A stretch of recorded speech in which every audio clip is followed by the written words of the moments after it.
I'm Marge Curtis, and I'm going to tell you how God broke into our lives. It was a Sunday in the early fall of 2010, and I was visiting my husband Bob in Bridgeport Hospital. He was suffering from Alzheimer's disease, and his mental and physical health were declining rapidly. During this visit, a young chaplain was going to conduct a prayer gathering in the visitation room. Bob was still able to walk, but was no longer talking. I thought this might be a pleasant way to spend part of my visit, so we joined the group.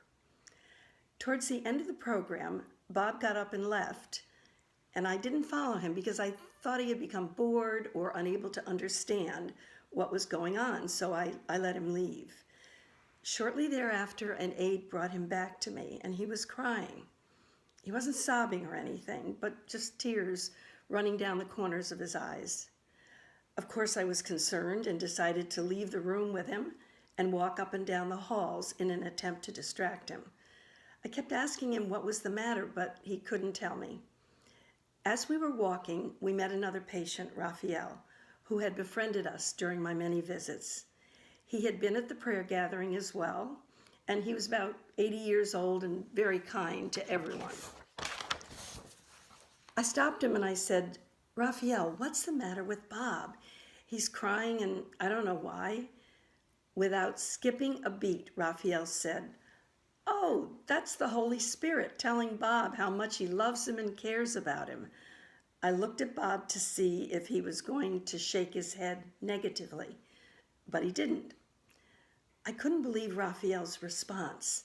His Holy Spirit declaration was the furthest thing from my mind, but something deep inside me knew it was the truth. As I drove home that day, I felt an overwhelming sense of gratitude towards God for the way He touched my husband's spirit directly with His overwhelming love.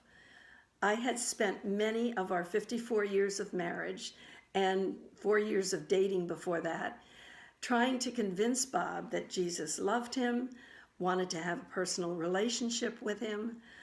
Bob wanted this, but his intellect got in the way. He'd say, "Marge, I just can't believe that."